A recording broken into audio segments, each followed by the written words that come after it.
To Living Catholic, the weekly webcast from the Diocese of Birmingham, in which we engage with Catholic leaders to explore how we can live out our life in Christ faithfully and with joy. I'm Daniel McCormick, Diocesan Director of Religious Education, filling in for Dr. Anders today. Today we're speaking with Father Rick Chenault, pastor of Our Lady of the Valley Parish in Fort Payne, Alabama, and diocesan vicar for Vocations, about how each person can contribute to building a culture of vocations, attending to the special way in which God calls each one of us. Father Rick, welcome to Living Catholic. Thank you very much, Daniel. Glad to be here. We're so happy to have you. And Father Rick, as you know, Bishop Reka has called for a year of the parish in the Eucharist, and we're looking for ways to deepen our connection to both.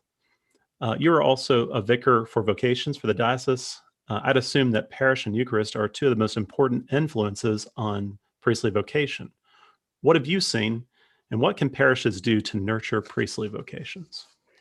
Yeah, great question. Yeah, first of all, just thankful to the bishop for that emphasis on the parish. What a beautiful, especially, of course, it was providential in the light of COVID happening and just kind of really highlighting how important an actual parish life is. But yeah, for vocations, I mean, in some ways, it's not the vocation director that often is the, very few guys will say, yeah, I became a priest because the vocation director convinced me, made a good sell on me. In fact, I've never heard that before.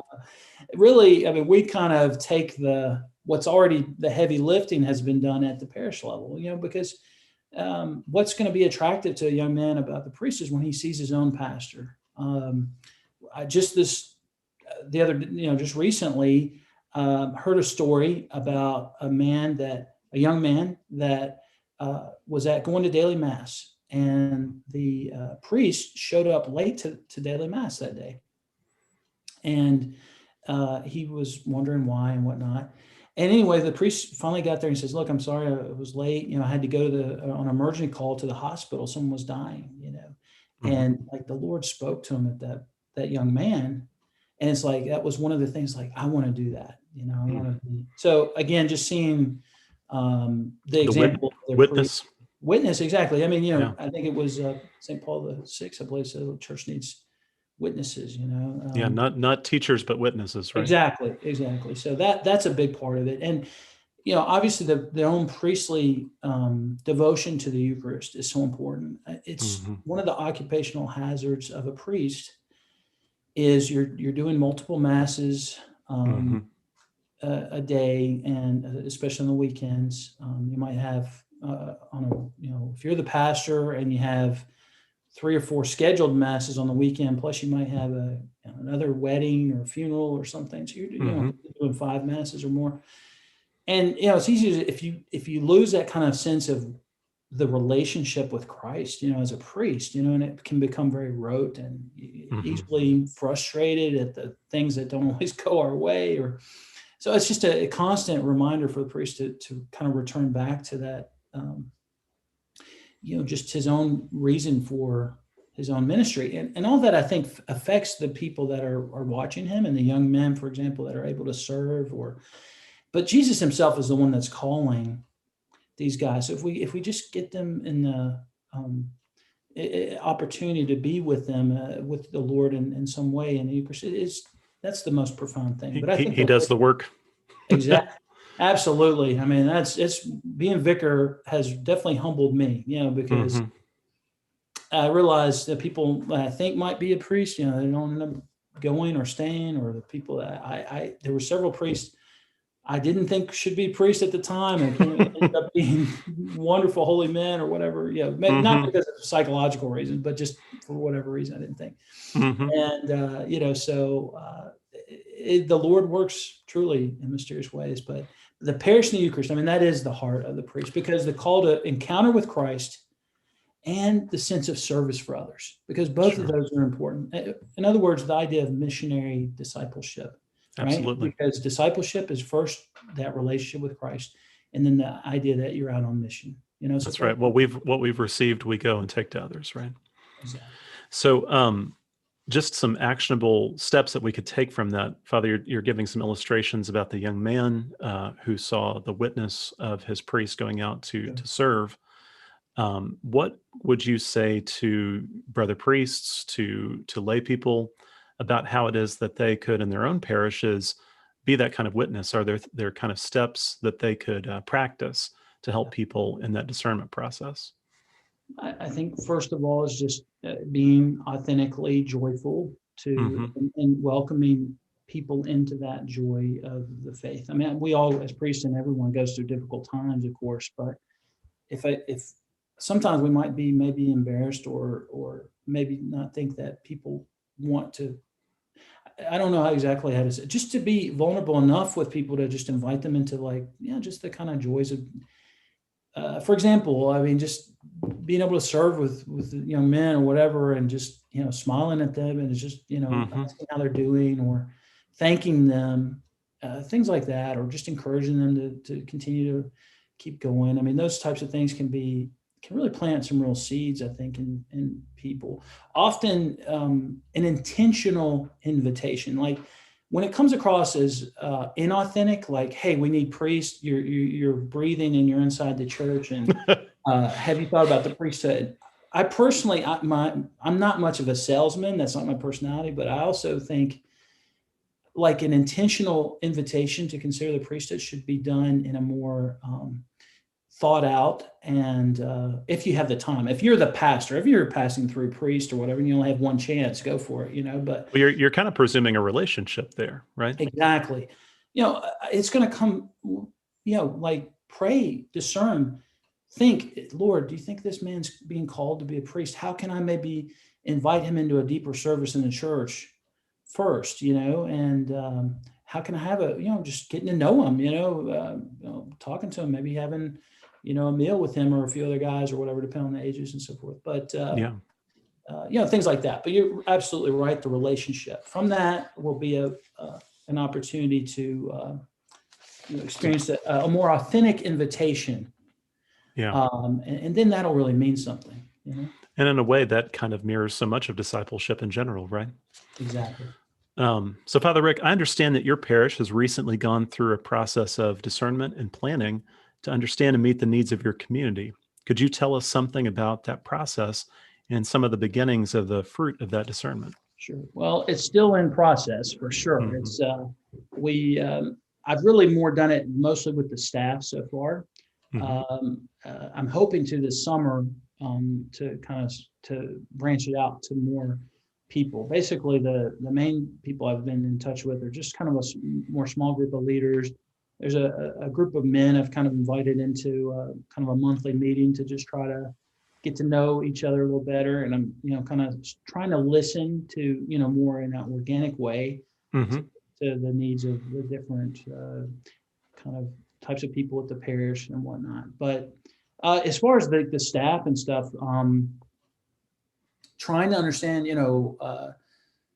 what are our motivations? We did that M code and motivational code to try to understand each other better. Hmm. What motivates us to better serve? Focusing on um, yeah, just trying to listen. A lot of it. It's just been, I had the opportunity to do like house blessings and other things like that, and just the Hmm. regular kind of encounters with people. So trying to So understand. again, it's in relationship with the folks, with your parish staff, with your parishioners, hearing what they have to say, right? Absolutely. Yeah, I'm trying to. Obviously, some of the things that I've been working on is we were talking about before the shows, like Amazing Parish, Hmm. and the idea behind that is trying to help pastors to be better leaders, Hmm. and also to be connected to other pastors. So To be better supported leaders too. yeah, yeah, they help empower the people. It's absolutely not just, and we know, all of us, I think, know now the church is too big, priests are too few, and that model's not really a biblical one anyway. For the priest to be all things to all people, but rather to be a collaborative servant, and he has a role, but so does the lay people, so does the staff and other things. So Sure. trying to better empower them to be those leaders as well. To build up the body of Christ, right? Absolutely. So, from that experience, what have you discerned as some of your main pastoral priorities? And how is the parish programming shaped by your priorities? Yeah. Well, one of the things as vicar for Vocations that I was very influenced by, was the idea of the four pillars of formation. Mm-hmm. So you have in seminary when they may have changed it a little bit under Pope Francis, but basically under John Paul II, there was the four kind of foundational pillars. Right? There was intellectual, but really spiritual. Of course, the first makes sense, relationship with Christ. The intellectual, the pastoral element of service, and the human formation, which have authentic friendships, relationships, and things like that as well. So I, in my previous ministries, have also tried to kind of incorporate that idea. And I think it applies to the parish as well, that, of course, spiritual, obviously, trying to, how can we best foster this encounter with Christ? Intellectually, how can we form people in the faith? Pastorally, how can we encourage them to be servants in different ways? And all of that kind of presumes knowing one another and building up those relationships, that human side, right? Exactly. Built on, why do people leave the church? Mostly because they feel they don't have a connection to people, or the intellectual reasons and others. But a big part of it is that, do they experience the goodness of the church or not? Yeah. And to the extent, and the same with how do we have so much success when we aren't inviting people in? It's because of those relationships. That's right. Well, and we're in a time when many people have been distanced from the regular practice of their faith, at least attending Sunday Mass and receiving sacraments in their usual way. And this is something I'm sure that brings a lot of sadness, but it's also opening a door of opportunity for that kind of rekindling of some relationships, outreach. We have this ministry that was started before I got here, but has kind of had an opportunity now to kind of get reinvigorated. It's called the San Rafael Ministry, and it's basically visiting the homebound, praying with them, seeing, you're trying to keep them connected, also to help me to know who I need to go visit. So that's something I'm excited about. We're actually having a meeting next Wednesday to try to, with our leaders in that ministry, to try to get this thing going a little more strongly. That's beautiful. And St. Raphael is a patron of the sick, and he's also a great example of accompaniment, right? Yeah. Walking alongside. So the Vatican's recent instruction on renewing parish life emphasizes the role of lay people and lay leaders. What can pastors do to cultivate the spirituality of their staff and lay leaders to prepare them to be agents of renewal? We've addressed some of this in some of our conversations so far, but if we were going to kind of condense it down to again, something that can be actionable, something that folks listening at home could take home, what would you recommend for that kind of formation and letting people loose? Well, the most concrete thing that I've done, I got from my experience with Focus, and that is praying together with the staff, and specifically doing a holy hour together. So we do a holy hour every Thursday before our staff meeting together. And I really felt that I always noticed when I was working in Alabama that the days that we did the holy hour on Thursdays was always like a day of like really great ministry in different ways. Like the Lord was, was clear. That was a great day. And so I started doing that pretty early on when I got here, and just it helped me a lot just to know I was praying with them, and then trying to encourage that same, carry that over to where we at the beginning of our staff meeting to talk about opening up for prayer intentions and things like that. And just, as we're trying to build up relationships and building trust to be able to, of course, I have a small staff. I mean, I have there's like five of us at the meeting, or six. So it's not like,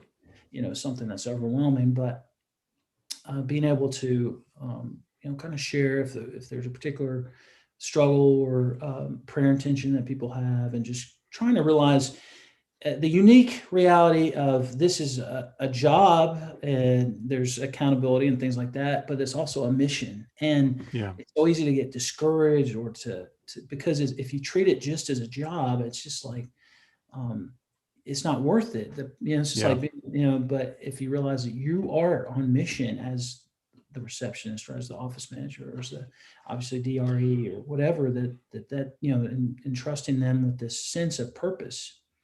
and that we're all in this together. I try to be with as appropriate as possible. I hope, vulnerable with them as well about my struggles and appreciation for them as well. So. Yeah. Well, and it seems as if you're really attending to ordering your relationships first with the Lord and then with one another so that you can be better prepared to do the work that God's given you to do in your parish community. That's certainly the goal. And then with COVID and everything, I've struggled myself with just feeling overwhelmed and how do I serve the people? And so I took kind of what we were doing at the morning holy hour, and I decided, you know what? I don't know what pastoral initiative I should do really, but I know we got to get the Lord more involved. So I added another holy hour on Tuesday nights, and have been really impressed. Just inviting the parish to come, and I specifically asked them, please come and pray for me for wisdom and pray for the parish. And normally in the past when I did holy hours, I was always hearing confessions during that time, in different ministry settings, and we certainly do that a lot in other times. But for me, I've just pray with them for these 2 holy hours. I just spend in church with them praying. And for me, that personally has given me a lot of strength because it's just a really beautiful thing to be praying with your people in those settings. It's not something I've gotten to do a whole lot outside of this. So I think that's beautiful that you ask for your people's prayers too. I was struck. I had the opportunity to attend this year's Chrism Mass, and there's that part of the liturgy in which there's the prayers for the priests and their ministry. And I wanted to emphasize to all those that I serve that we need to pray individually for our pastors. And I'm glad that you have that courage and vulnerability to ask that of your people. Yeah, well, it's been good. Yeah, it's really a real blessing. So those things, and again, inviting them into that, obviously.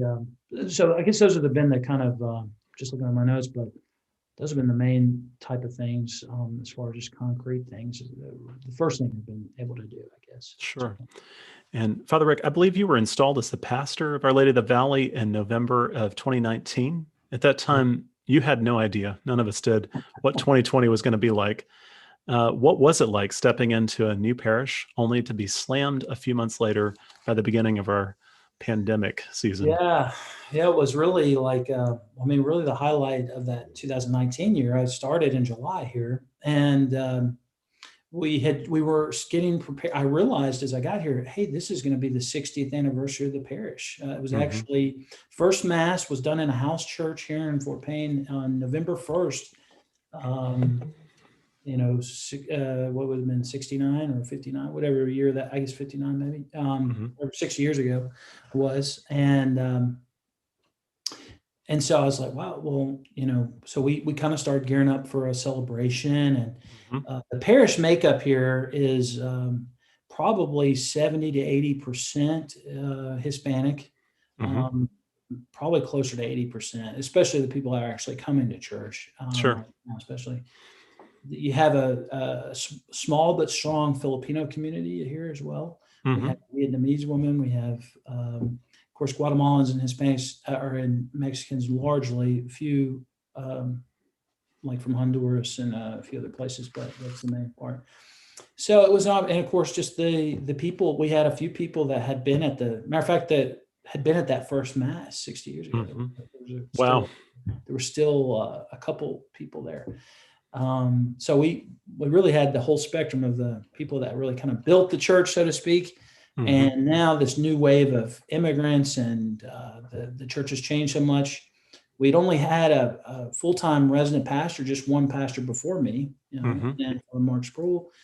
So I'm just the second full-time resident pastor of this place. So it's just coming into this was just really like kind of a mission. And so we're excited about going forward 2019. And then of course, by February, March 2000, matter of fact, we were about to have our confirmation literally the next week. And then everything got shut down in March. So of 2020, it was tough, just like everybody, figuring out, first of all, we didn't have any type of online presence of our masses. So, we're still doing things on the cheap, I have to admit. I'm doing like, most of the time it's like my camera or someone else's camera phone that we're filming and Facebook Live. And it's definitely been a poor man's version. I can't take any real great pleasure in sharing that. But I think people appreciate the effort, and thankfully a lot of people are coming back. I'd say, Well, yeah. could I ask you this, Father Rick? Sure. I know that you're coming in as the second, resident pastor of the community that's been around for 60 years. There's a lot that you were looking forward to, in the celebrations, but everything kind of got put on pause, it got put on ice. So did that provide opportunity for some self-reflection as a community to see where there might be some opportunities to change old habits and to look for where the Holy Spirit might be guiding you right now? Yeah, I mean, I think it has definitely. I think for all of us, we know that. Well, it's just been done this way is no longer a very, none of us are too used to saying that anymore at this point. So I think that it's been hard because people obviously they want to be back to normal, but it also has given an opportunity, to be maybe a little more open to kind of a change, or maybe to be a little more grateful for the things that, like any of us, we might have taken for granted. Things as simple as that there'll always be mass on Sunday. I mean, that is something that all of us, of course, would expect. But, in the history of the church, there's been places that's not always been the case. And so now we're having to, kind of deal with that. Thanks be to God, we've opened up a lot quicker than some places. That's for sure a case. And then, how can we, now we're faced with, okay, how can we reintegrate people back in? How can we continue to, strengthen our identity and go forward? Yeah. Have you found anything particularly useful in that regard as you're looking forward to reintegrating those who have been distanced?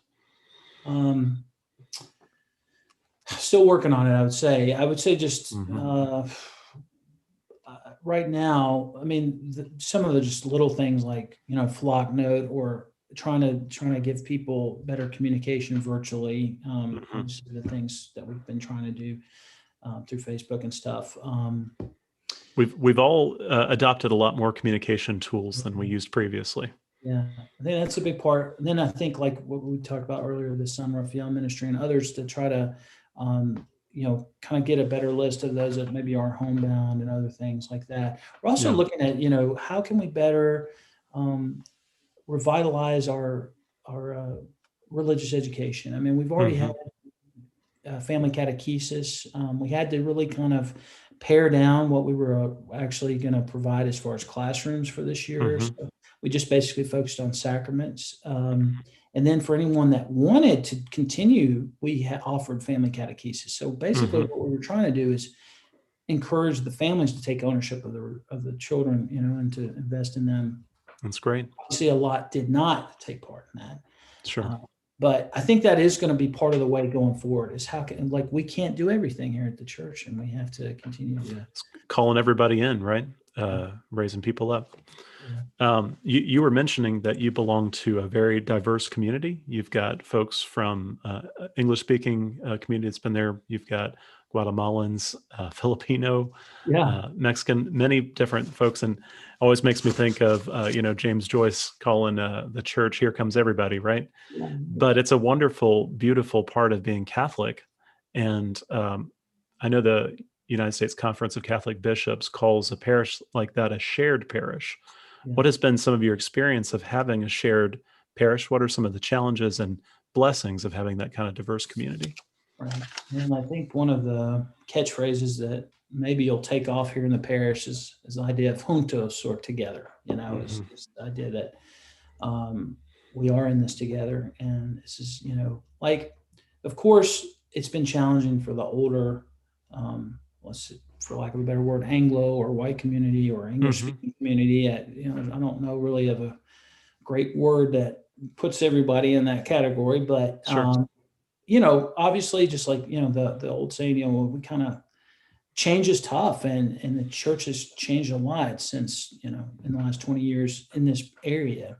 And that can be challenging. And a lot of our older leaders that used to be really involved, or maybe not, that some of those groups are not as strong as they once were, or whatever. And so, whereas in place of that, there's been this kind of new life of especially the Hispanic immigrants, that provided a lot of opportunities for sacraments and new evangelization, and bringing New Zealand piety to the church. that is really refreshing. I mean, Do you see there being like complementary gifts that the different communities bring?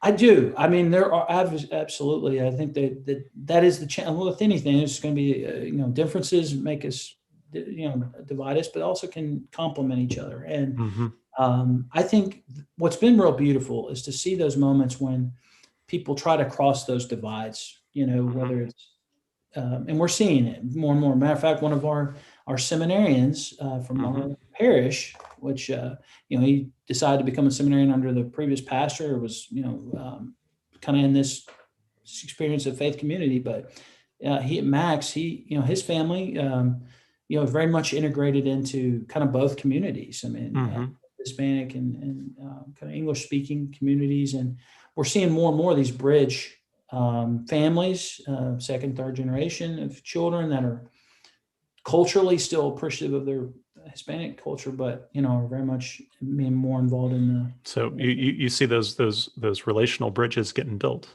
They are getting built. Good fruits. Yeah, sometimes not as easily as we'd like, of course, but but I do see the good things, and so again, that's been an area where I've been like, what can I do practically? And I don't have a great master plan, but one little step I've taken is I invited about 12 or 15 guys into a monthly men's meeting, and and I've intentionally picked guys from different parts of the community, and but mostly we're able to speak bilingually. And just to kind of pray together and share and have a little breakfast together, and so I'm hoping that something like that becomes a model for a greater movement. Right now, I'm kind of just praying to see where that leads. I don't really have a full vision for how that's going to. I think it's good though to invest in those relationships and to be prayerful and to see how the Holy Spirit grows that. Because there's so many ways beyond our own plans that He can use things. Yeah, I do love it's one we do it on Saturday morning, and it's like we'll have breakfast and we'll share a little bit. We've been going through Pope Francis' letter on St. Joseph, and but then but I love we'll do about 30 minutes of adoration. We do a bilingual rosary, it's really beautiful for the guys to be praying together. Bilingual liturgies are tough. I mean, I don't think anyone prefers a bilingual liturgy, but sure, that's been a challenge. Trying to figure out the best way to. Try to accommodate and encourage people to still participate, even when it's not maybe exactly the way they would want it. So we've struggled. Well, especially when we come to the celebration of the Mass, what we bring is the gift of our lives, right? And so if something is not exactly to our liking, whether it's the language of the liturgy or the music or whatever, it's not really so much about everything that we get out of it, so much as what we give back from everything we've received and continue to receive, right? And we can certainly receive something from a bilingual liturgy. If we don't know a little bit of Spanish or don't know a little bit of English, we'll probably pick a little bit up. I didn't know how to say "En el nombre del Padre del Hijo del Espíritu Santo," kiss the cross before I spent time with my Hispanic brothers and sisters. Yeah, right. Well, always learning. For sure. Well, and preparing for our interview today, we looked at your church bulletin and saw that your parish is offering adoration of the Blessed Sacrament several times a week. We've talked about it on Thursdays and Tuesdays. What are some of the results and fruits you've seen of this devotion, and how is it impacting the larger parish life? This is just a good way to close today, thinking about this year of the parish and Eucharist, how it is people spending time with Jesus is really making a difference.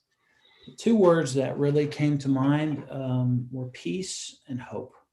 I really feel like in the midst of so much anxiety in the world, you turn on any type of media, there's you don't have to go beyond the second article to find some bad news somewhere. You look at the problems of the church, you look at everything, and when we even see like, Lord, how can we do all this work? It's just like, how can we feed these 5,000 people? It'd take forever to try to feed them, just a little. What does Jesus say? Come to me, all you who labor and find life burdensome, I will give you rest. And I think that I'm seeing in my own life, and also I think in those that are participating, it's helping to bring a peace amidst the storm in this world. Also, that trust, that hope, that the Lord is ultimately in control. And as one of the great books on the spiritual life, the soul of the apostolate, right? Everything is, Mm-hmm. the heart of it is abandonment to God. Yeah.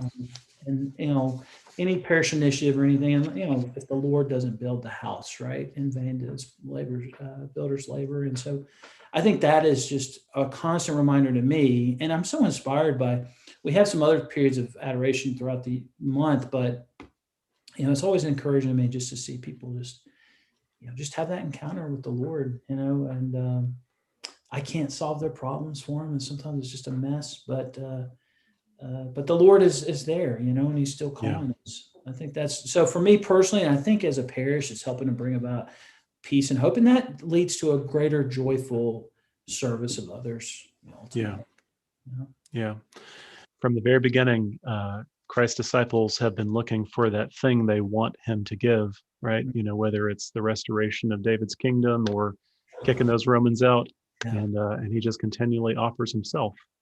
Yeah. And so in our own struggles, when we want to kick out our own Romans, at least we know that the Lord is there with us, right? And I think that's a beautiful witness from your parish community.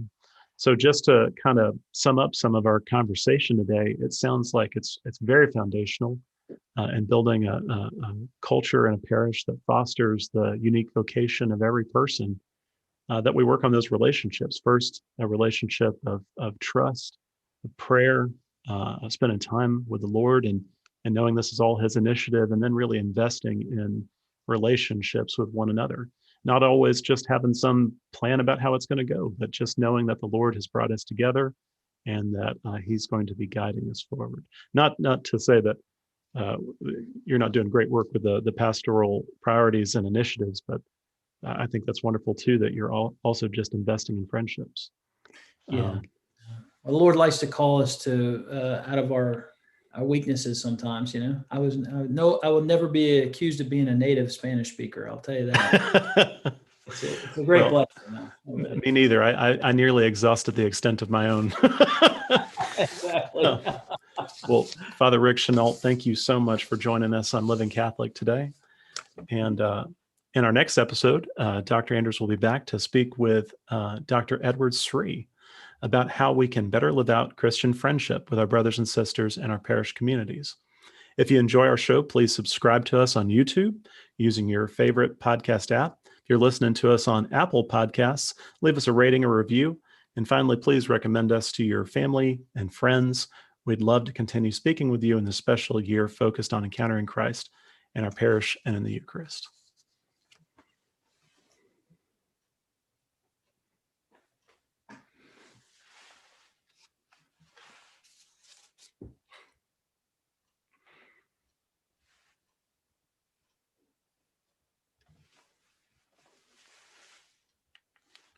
I don't know if Alex stopped it yet, Father. We can keep talking there.